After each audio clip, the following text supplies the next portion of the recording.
Dios les bendiga, amados hermanos. Es un privilegio iniciar con la lección número 7, 8, creo que es.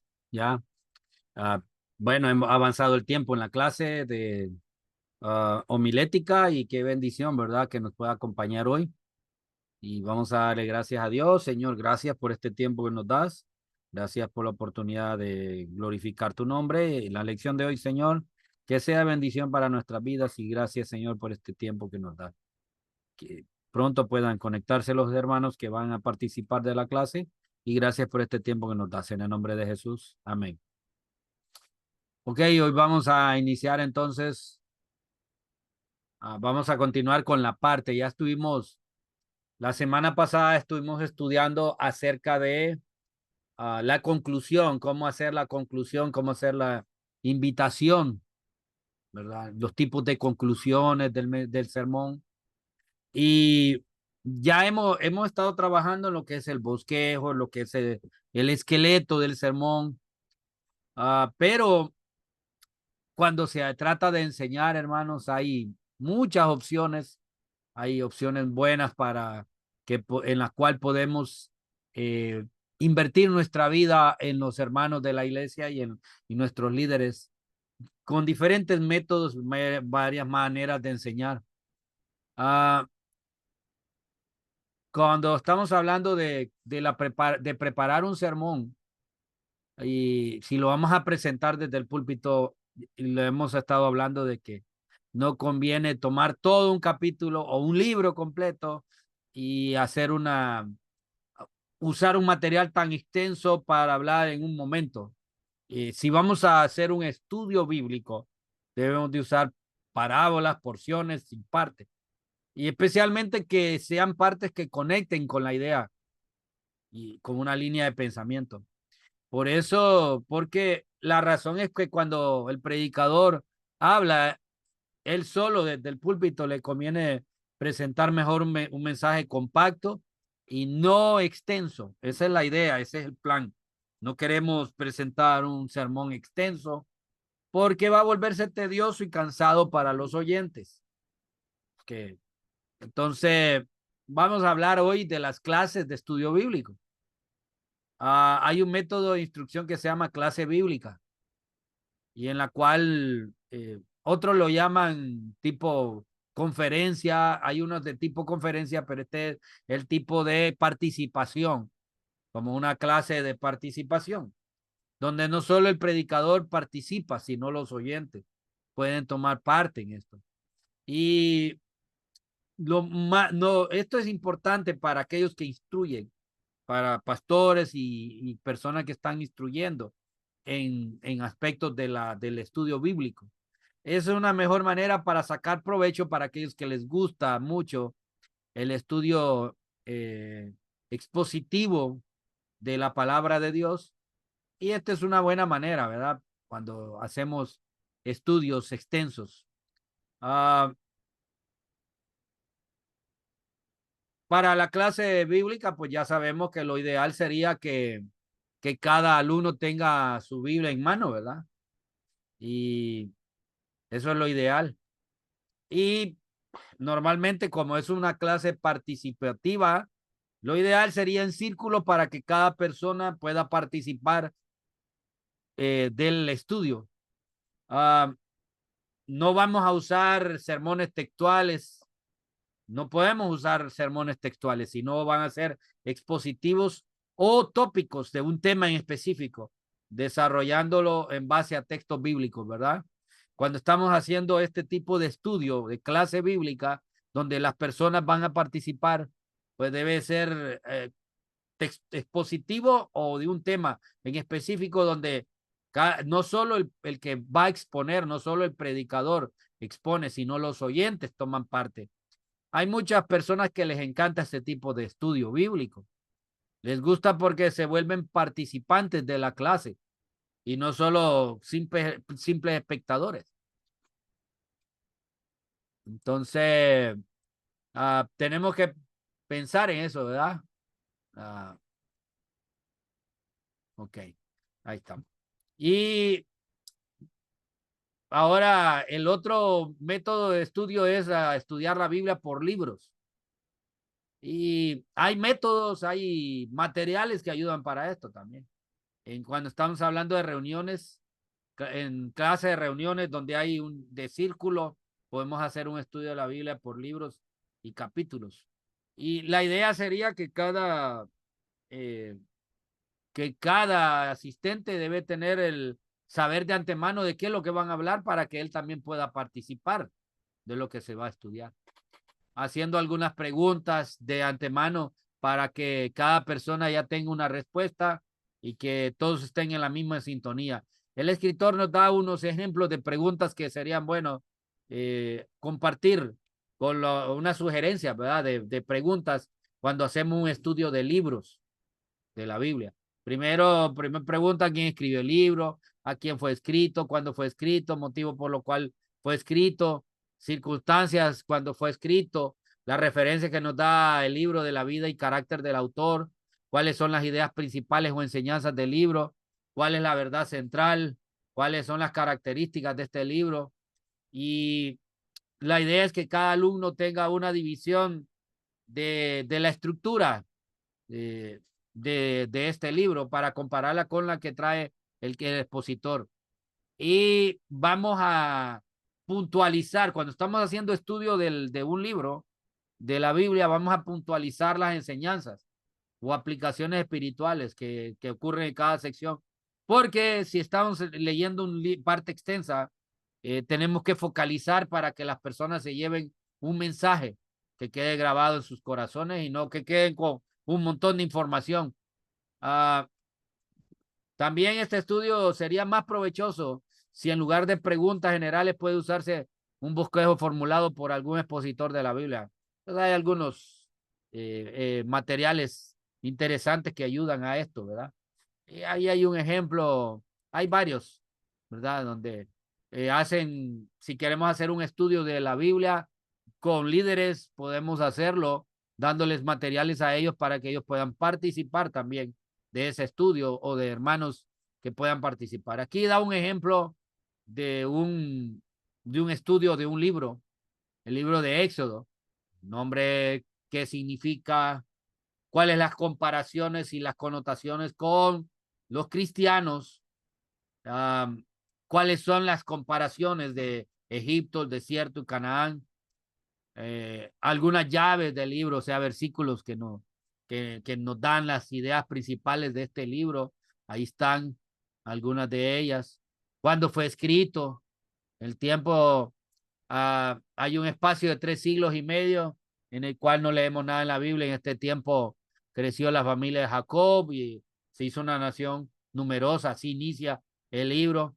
Entonces, es un tiempo ya que donde ya el pueblo de Israel está en Egipto y donde el pueblo creció en gran manera en Egipto. ¿Y cuál es la principal figura de este libro? Es Moisés, ya sabemos. Nos es presentado como representante de la ley y del antiguo pacto. Y aquí, mirando su historia, podemos dividirla en 3 divisiones de 40 años. 40 años de alta educación humana, 40 años de educación divina en el desierto y 40 años viendo lo que Dios puede hacer. Entonces, ese es un ejemplo, ¿verdad?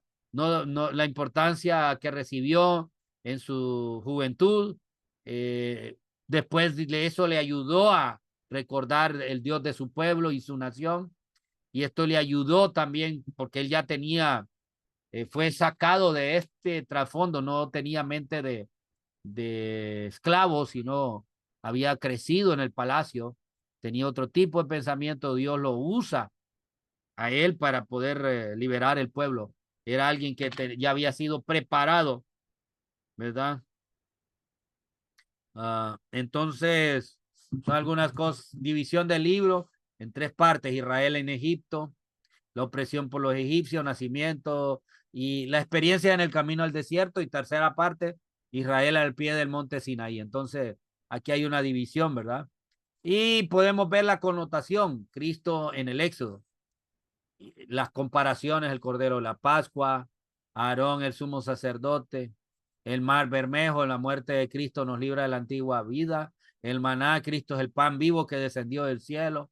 El tabernáculo. Aquí hay varias comparaciones que hace la Biblia de figuras de ese libro que ya tienen su connotación y su cumplimiento en el Nuevo Testamento. Entonces, esto es una buena manera de estudiar el libro, ¿verdad? ¿Cuál es el mensaje del libro de Éxodo? Es doble: ministerio del Señor y la redención. Aparte de la salida, nos habla de la salida de Egipto, ¿verdad? Del pueblo de Israel de Egipto. Entonces, todos los libros de la Biblia pueden ser estudiados de una manera así, ¿verdad? Buscando en ellos, aparte, no estamos más interesados en los datos históricos, porque historia es aburrida. Queremos enseñanzas profundas, morales y espirituales en ella. Entonces, cuando enseñamos libros, debemos de enseñar su mensaje, literalmente, y la connotación que tiene para nosotros hoy en día. Aquí el escritor nos da algunos errores de evitar cuando hacemos un estudio de libros. Dice que a veces cuando lo damos, lo podemos convertir en una predicación monopolizada, donde solo yo estoy enseñando y la gente, yo estoy demostrando que conozco y se vuelve monopolizado la atención solo en el que está exponiendo y no todos participando. También convertirlo en una clase de seminario, donde todos solo están aprendiendo y nada, y el maestro está enseñando datos históricos, cronológicos, analíticos, y no hay ninguna implicación de enseñanza espiritual. Entonces, pueden caerse en cualquiera de esos dos errores, ¿verdad? Que Dios nos ayude cuando enseñemos libros. También hay otro extremo que conviene evitar, es el forzar la imaginación. A veces hay mucho lenguaje figurativo y tratar de encontrar todos los símbolos y figuras en el Nuevo Testamento. Tampoco no podemos forzar textos del Antiguo Testamento en el Nuevo Testamento. Entonces tenemos que evitar eso, a evitar en lo posible, ¿verdad? No tratar de presionar y encontrar. eh, Esto se llama interpretación, ¿cómo es la palabra? Ah, donde todo se espiritualiza, donde todo se espiritualiza. Porque está el método, está la interpretación literal y la alegórica. Y esta es la otra forma. Muchos de los que enseñan alegóricamente usan mucho este método, donde tratan de ponerle todo simbolismo al Antiguo Testamento. Y todo tiene un simbolismo, y todo tiene un simbolismo. Y no todo tiene un simbolismo. Entonces, solo lo que habla simbólico, sí debemos, y tiene su aplicación en el Nuevo Testamento, sí podemos usarlo, pero no presionar eh, que todo es símbolo en el Antiguo Testamento. Hay cosas que eran aplicadas para el tiempo, para ese tiempo, y otras que tienen su aplicación doble ya en el Nuevo Testamento. También el otro extremo sería decir que no hay ninguna aplicación simbólica del Antiguo Testamento, entonces solo se vuelve como una historia, una narración histórica que se vuelve aburrida. Solo nos recuerda que sucedió esto y sucedió lo otro y cosas que debemos evitar. Se vuelve horrible un tipo de mensaje y de enseñanza de esa manera. La gente no le halla el sabor. También otro error es introducir en los estudios para hacer gala de erudición, o sea, tratar de hacer creer que nosotros lo sabemos todo y empezar a poner documentos por montones, códices, variantes, pseudoautores y todas esas cosas que usan los estudiosos de la Biblia, los eruditos, y creer que nosotros también pretender hacer eso mismo que ellos. Tenemos que entender que alguien para eso, los que van a estudiar a unos seminarios, pues a los seminarios van a saber que a eso van a estudiar. Pero alguien que está estudiando, que quiere enseñar la palabra de Dios y quiere aprender la palabra de Dios, no necesitamos tanto de esas cosas. Spurgeon decía estas palabras: nunca divulgan el error tratando de combatirlo. O sea, no debemos de estar hablando tanto de las fallas y de los errores doctrinales, porque vamos a más bien a divulgarlos, ¿verdad? Más bien debemos es responder a cualquier pregunta, pero no exaltando el error, ¿verdad? Ah, También evitar y aún huir de los peligros, como ¿cuáles peligros? Deslumbrar con pizarra y con textos bíblicos del griego y del hebreo, y algunos terminan en medio de discusiones que son inapropiadas, inadecuadas para las personas, el nivel intelectual y espiritual a quienes estamos dirigiéndonos el mensaje. Vamos a terminar destruyendo su fe o desmoralizando su fe. Algunos van a entrar, como dice el dicho, a misa y salir a misa. Sí. Debemos evitar esos peligros. Lo que siempre cuando vamos a enseñar, lo que debe procurar el que está enseñando es edificar espiritualmente a los oyentes y no querérselas pasar de que se las sabe todas y que es un gran erudito de la Biblia. Entonces, son errores que hay que evitar mucho cuando estamos exponiendo la palabra de Dios. De ahí el estudio por capítulos. Creo que esto es un buen método. A ver, de este modo podemos entrar en detalles en cada asunto. Y esto es una recomendación importante para los libros doctrinales, o sea, las epístolas y los libros proféticos del Antiguo Testamento. Este es un buen método para usarlo. Cuando estamos estudiando libros doctrinales es bueno llevarlo capítulo por capítulo porque las cartas de Pablo son instrucciones doctrinales que deben de ir viéndose parte por parte y su aplicación en la vida nuestra. Y los libros proféticos con su aplicación en el presente, en el futuro cercano y el futuro más lejano. Entonces, cosas así, ¿verdad? Que nos ayudan a hacer un estudio capítulo por capítulo, nos va a ayudar mucho para enseñar a otros. Entonces, hay una sugerencia, ¿verdad? Algunas sugerencias, sugestiones, dice aquí. Sugerencias. Sugerencias. Algunas sugerencias de aplicación general.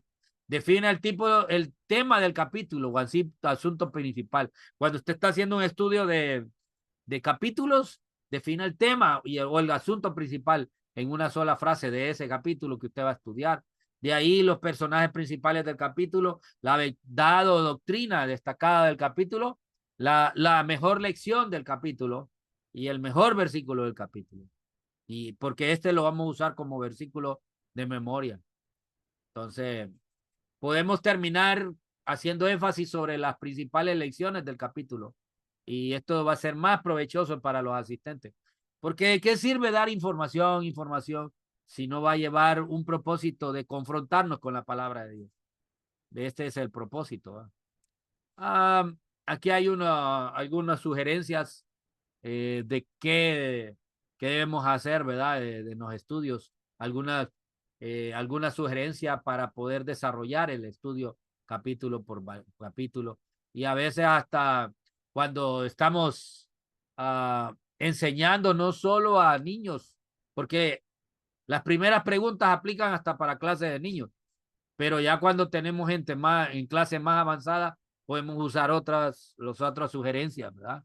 De leer en varias versiones de la Biblia, ver las diferentes variantes y viendo la belleza del lenguaje. Y entonces cosas así que ya lo podemos, los estudiosos o las personas que van más adelantadas en estudio bíblico pueden disfrutarla más que niños, ¿verdad? Entonces, que nos da algunos ejemplos, algunas sugerencias para usar. Ahora, el principal peligro en las clases de estudio bíblico es que con el pretexto de hacer preguntas sobre el texto o exponer verdades aprendidas en el mismo, algunos de los concurrentes se aparten del tema y hagan perder el tiempo con frivolidades. Algo frívolo es algo sin valor. Cuando empiezan agarran un tema y agarran un tema, un subtema de ese capítulo y tratan de monopolizar el estudio de esa parte. Esto es un peligro, ¿verdad? Que podemos, el predicador o director necesita mucha táctica y firmeza.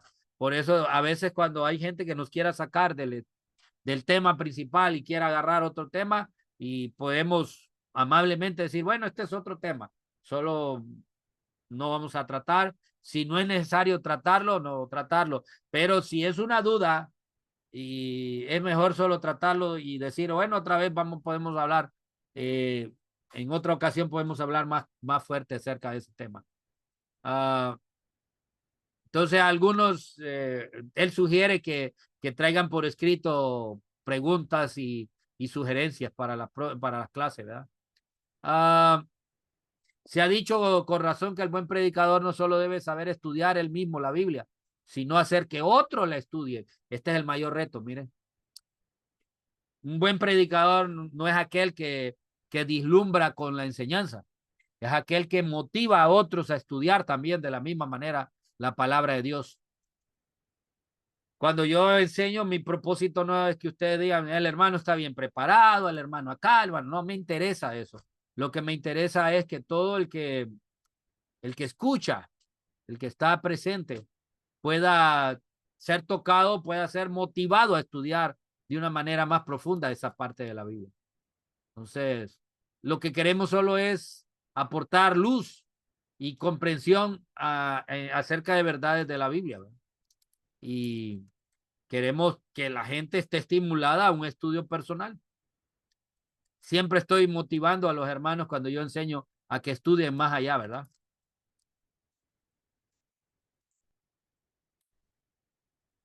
A que sean como los hermanos de Berea, que iban a la escritura para confirmar que era cierto lo que ellos enseñaban. A veces tenemos ese problema, ¿verdad? La gente tiene temor de preguntar y a veces la gente tiene dudas y por no preguntar, por no pasar por una vergüenza o de que digan, no sabe, a veces no preguntamos, pero es mejor preguntar y el predicador o el mensajero, el que está presentando el estudio, si no motiva a sus participantes o a los oyentes a participar o a ser parte de la discusión, se vuelve como algo tedioso y cansado. Entonces, esta es la parte que nos corresponde ver primero de lo que es ya la método de estudio donde podemos desarrollar estudios de la Biblia, podemos desarrollar estudios por libro, por capítulo y por parábolas, por partes de la Biblia. No sé si hay preguntas, hermano César, hermano Manuel. Bendiciones. Amén, hermano, amén. Feliz cumpleaños, hermano. Feliz cumpleaños. Dios le bendiga. Gracias, gracias, gracias. Todo Hay bien, pues. comentarios, hermano Manuel o hermano César, comentarios, ¿está claro? ¿O alguna consulta? No, hermano, no tengo dudas ahorita. Como dice el hermano César, el escritor de este libro, si usted lo lee y le saca provecho, usted va a aprender mucho, porque él usa un lenguaje muy sencillo y lo trata de bajar a un nivel de que todos podamos entenderlo. Me gusta también Sí. por eso, ¿verdad? Sí, hay unas que otras palabras, pero son bien pocas que Sí, no sabía el significado, ah, pero es bien poco. Y de ahí lo demás, él pues explica bien. sí, Ahorita porque más hay bien, textos que él usa, como él es español, usa mucho palabra española. ah, lo Sí, que estaba pensando era, hay un día libre ahorita que podríamos implementar un estudio así como esto. Me está dando la idea, pues una guía. está bien, buenísimo. Bueno, entonces, hermanos, vamos a continuar porque el tiempo, queremos aprovechar nuestro tiempo. Y esto nos lleva a la siguiente parte que se llama el uso de las ilustraciones.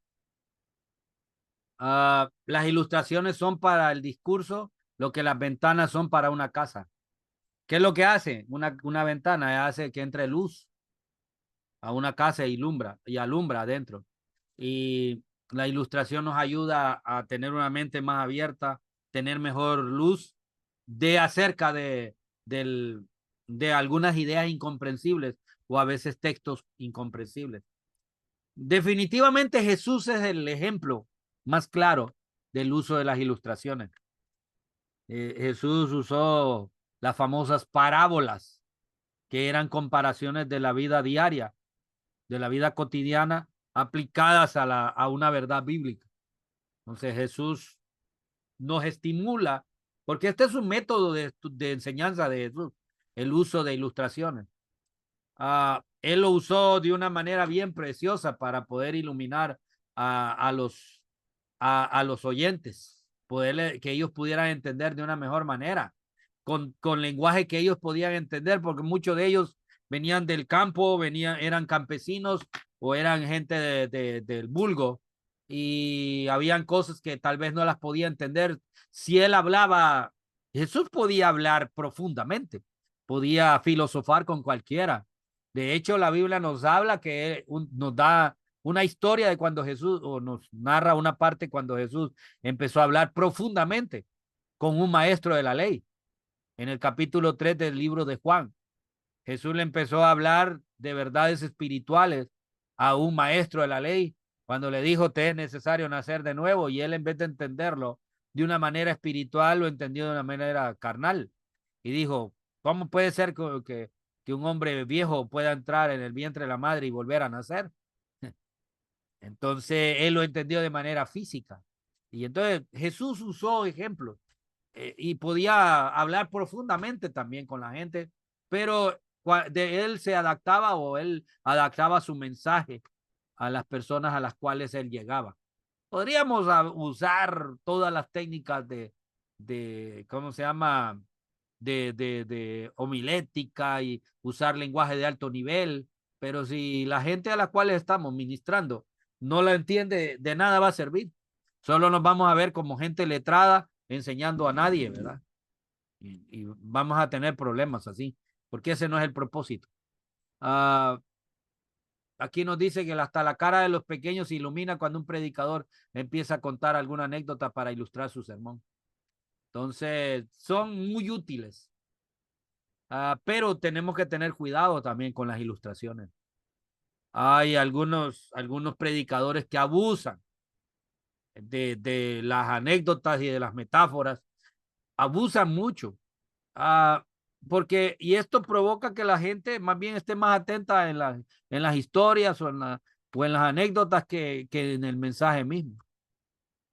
Se nos olvida que la palabra de Dios debe ser el centro de nuestro sermón. Debemos recordar que nuestro objeto no es entretener o divertir a las personas, sino hacerles sentir las verdades espirituales y que las puedan entender, que sean reales en su vida. Debemos devolver el espíritu de las personas, de nuestros oyentes, al sermón, al objetivo del sermón. Y la idea, por eso las ilustraciones es una manera, es como una ventana, no es la puerta, es una ventana que hace que las personas puedan entender o tener una luz de lo que vamos a hablar. Las anécdotas deben de ser únicamente usadas en los lugares apropiados. Hay quienes inician con anécdotas o ilustraciones, y hay quienes terminan con anécdotas. Y a veces se puede usar en el medio, pero va a depender de lo que vamos exponiendo. Y no debemos de colocar las anécdotas de manera forzada. Cuando no corresponde a la historia no corresponde a lo que estamos estudiando. No tiene sentido.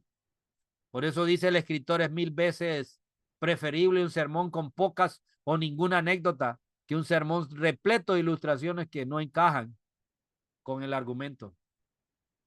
Entonces es complicado, ¿verdad? Hay gente que quiere presionar historias y a veces historias que no tienen nada que ver con el tema. Algunos inician con anécdotas de humor, pero a veces ni siquiera no tienen nada que ver con el tema.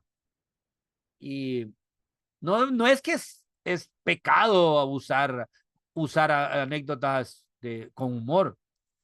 Pueden ser mejor recordadas por las personas, mejor y más aceptadas por las personas, pero hay que tener cuidado con ellas. Hay quienes tienen el humor ya natural, ¿verdad? Y hay quienes presionan el humor y no. Se vuelve algo trivial o algo de una manera jocosa, que más bien se vuelve burlesca. Acordémonos que cuando estamos predicando, la gente debe escuchar la palabra de Dios y no estarse acordando. Lo que va a estar recordando es de los chistes que nosotros contábamos cuando estábamos predicando.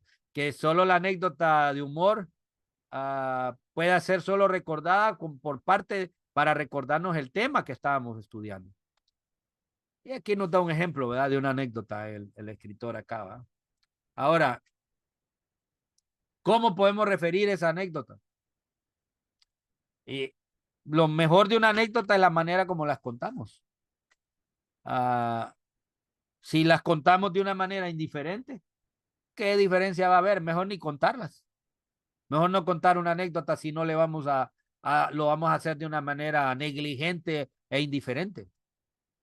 Debe, imagínense que alguien está contando una anécdota y ni él mismo la cuenta con una emoción triste y que no le pone nada de emoción o solo la lee sin ningún sentido, entonces las personas no la entienden. Y a veces la misma, tratamos de contar la anécdota y a veces hasta contamos el final primero, sí, y a la gente ya ya no es sorpresa para la gente. Y no tenemos que adelantar detalles de la anécdota porque vamos a estropear toda la anécdota o toda la historia, toda la ilustración. Mejor y llevándolo por partes. Aquí hay una anécdota acerca de la fe. Se trata de un niño que es invitado a lanzarse en los brazos de su padre desde el balcón de una casa que está ardiendo. El niño, azorado, no distingue al padre en la oscuridad de la estrecha calle, pero el padre puede ver al niño a la luz de las llamas que salen de las ventanas altas del edificio. Y por fin este decide a dar un salto en el espacio vacío, confiando en la palabra del padre para encontrarse pronto a salvo en los brazos fuertes de su padre.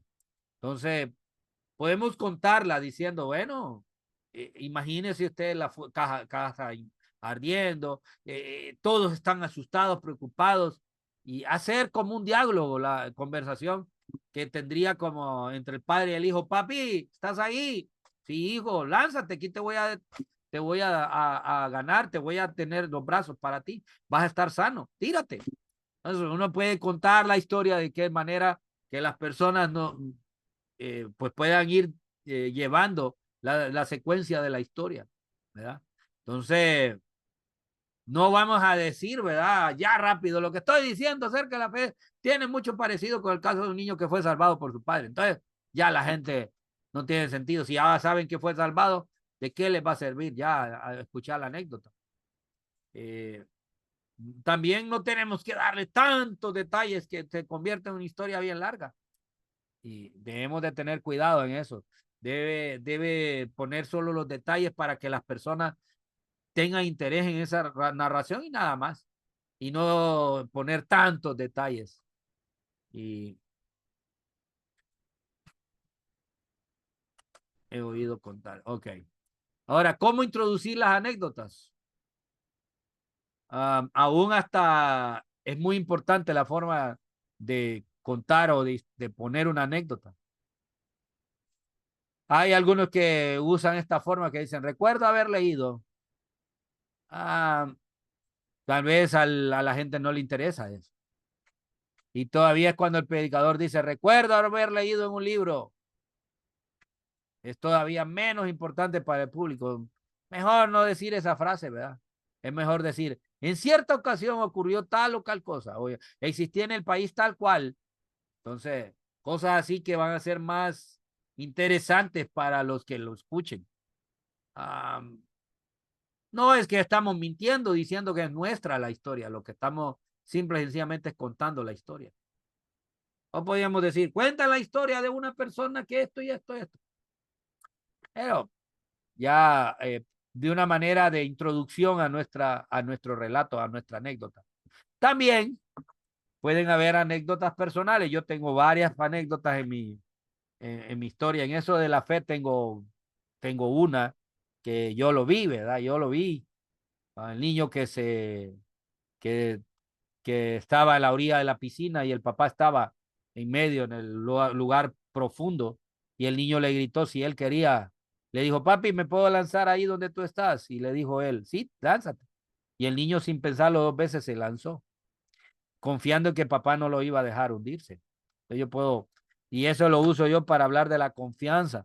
Si ese niño tenía confianza en su papá porque sabía que papá le amaba y no lo iba a dejar hundirse, podemos tener esa misma fe en el Señor.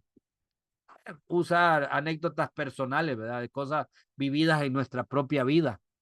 Y hay grandes predicadores que tienen un arsenal de incidentes en su vida que usan como ilustraciones en sus sermones.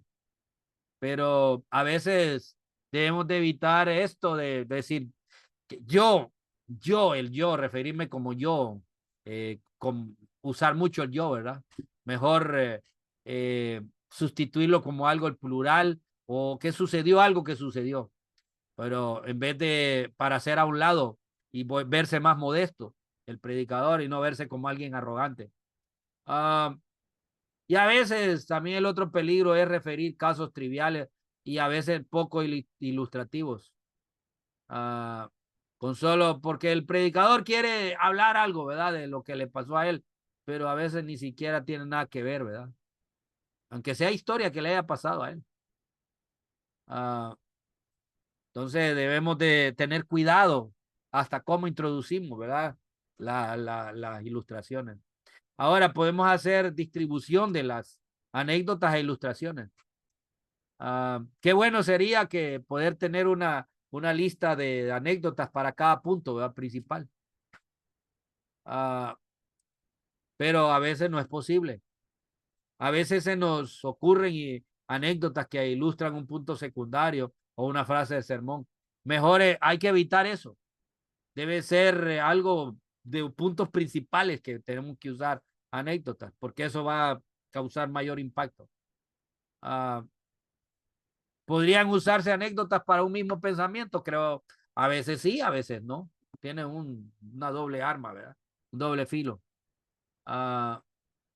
No debemos de contarla una tras de la otra, porque no tendría sentido.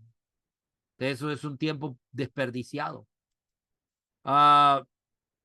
Si contamos la segunda anécdota después de la primera, mientras aún la gente está entendiendo la primera, va a perder el sentido de la segunda, porque la gente todavía está con el impacto de la primera historia. Entonces, mejor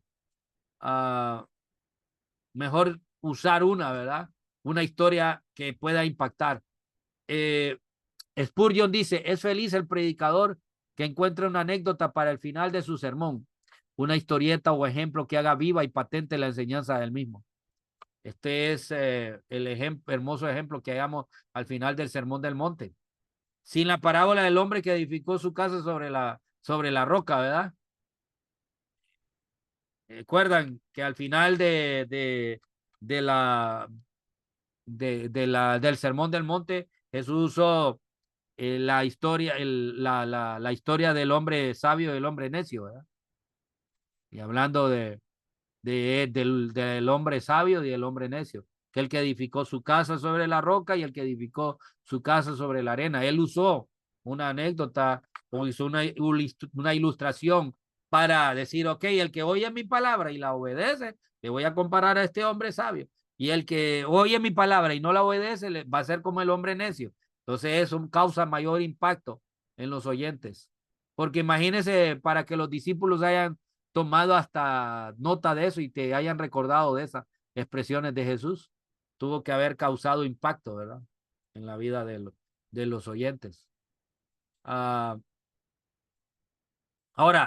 viene algo más que se llama cómo archivar anécdotas.